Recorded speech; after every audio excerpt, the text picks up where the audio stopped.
Buenos días. Efectivamente, soy donostiarra y ni a mucha ni a poca honra. Simplemente nací allí.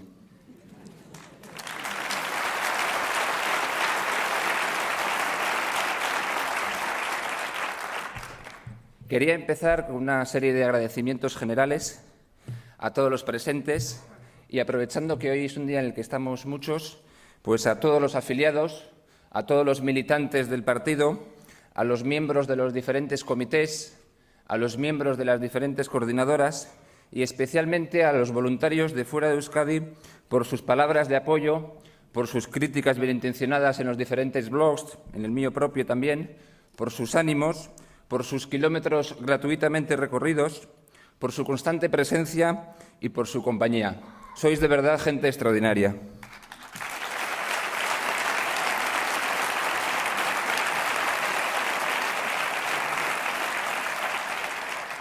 También quería agradecer al partido en general tres cosas que no tienen demasiada importancia, pero que sí que la tienen en parte y que nos diferencian respecto a los demás partidos tradicionales.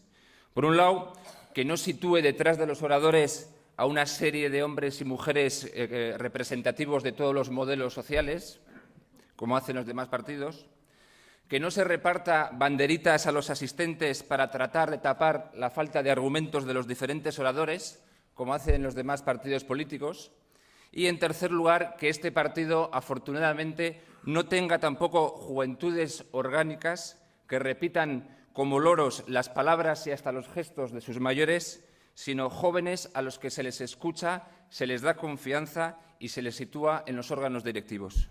Gracias.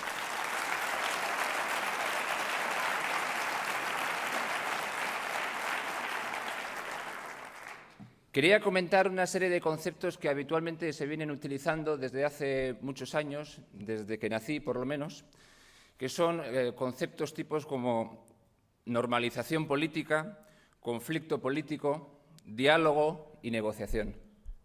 Finalmente ya hemos descubierto lo que se denomina como normalización política. La normalización política que tanto repiten los nacionalistas y los pseudonacionalistas significa que todos los ciudadanos vascos lleguemos a ser nacionalistas. Cuando eso ocurra, habrá finalizado la normalización política.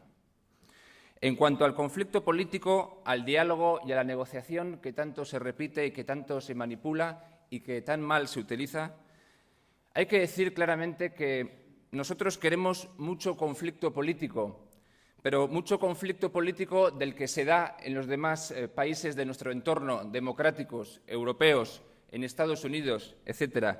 O sea, mucha discusión política, mucho diálogo, mucha argumentación, mucha confrontación de pareceres, muchas ideas distintas para que se discutan. Eso es conflicto político. Y tiene que ser, además, debe producirse en total libertad. Es decir, queremos una sociedad viva, sin mordazas, donde todas las ideas políticas democráticas y respetuosas con los derechos humanos puedan defenderse en pie de igualdad. Es decir, donde todo quepa dentro de la ley y nada fuera de ella. Y claro, como somos una fuerza política, somos un partido político, lógicamente estamos a favor del diálogo y la negociación. Es decir, estamos a favor de la política en mayúsculas y estamos contra aquello que se opone a la política en mayúsculas, que es el silencio y el chantaje. Porque el diálogo, para que sea tal, debe producirse en pie de igualdad, sin violencia y sin amenazas. Es evidente que todos los conflictos, y los hay de muchos tipos, terminan resolviéndose a través del diálogo y la negociación. En eso consiste la democracia. Y efectivamente, para eso existen los parlamentos del mundo y por eso sobran las bandas terroristas. Así que sí, efectivamente, los conflictos se resuelven hablando y negociando, pero en los parlamentos. No en segundas o terceras mesas a espaldas de la gente, no en reuniones clandestinas ni en encuentros secretos.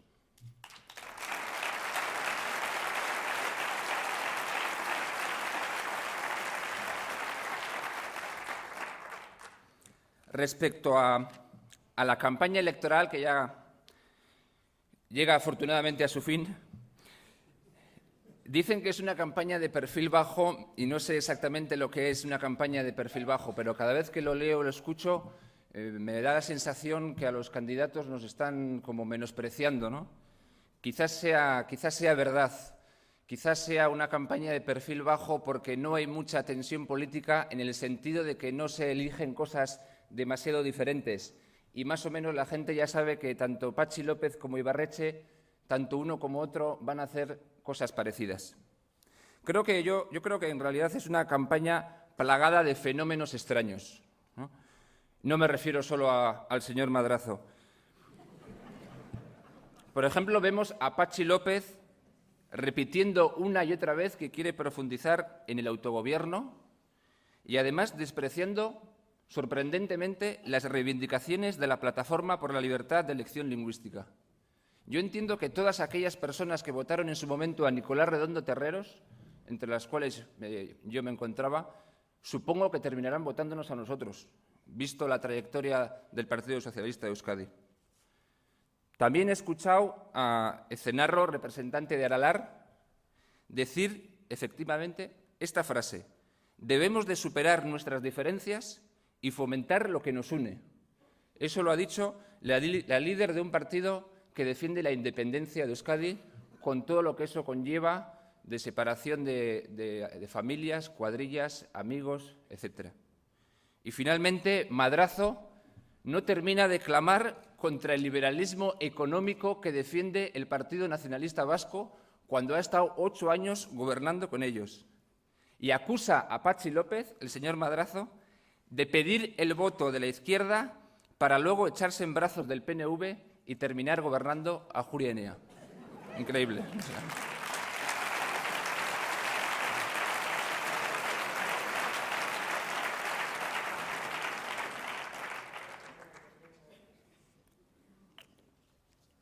Sin embargo, hay otras cosas que nunca cambian. Y en este caso se sigue insistiendo en tratar de responder a la siguiente pregunta: ¿quién representa mejor lo vasco? Parece que los diferentes partidos políticos están imbuidos en esa absurda batalla. ¿Quién representa mejor a lo vasco o a lo alavés o a lo guipuzcoano o a lo vizcaíno, en lugar de responder a la pregunta de quién representa mejor a los vascos?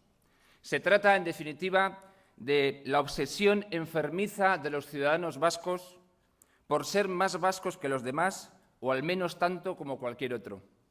Se trata de aparentar ser un determinado modelo, una determinada forma de ser vasco que nos han inculcado desde niños, de adoptar unas determinadas poses y, en definitiva, de aparentar ser más que de ser. Y no es algo que afecte a los nacionalistas, sino que se trata de un virus extendido en el conjunto de la sociedad vasca y cada vez más española en su vertiente también de ser un buen ciudadano español.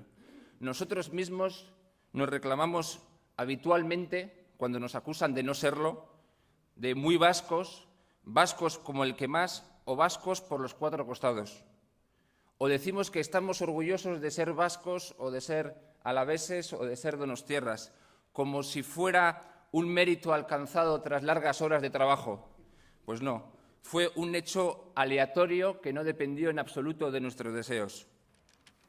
Uno puede sentirse orgulloso, por lo tanto, del trabajo realizado o de la formación académica alcanzada, pero no del lugar donde ha nacido.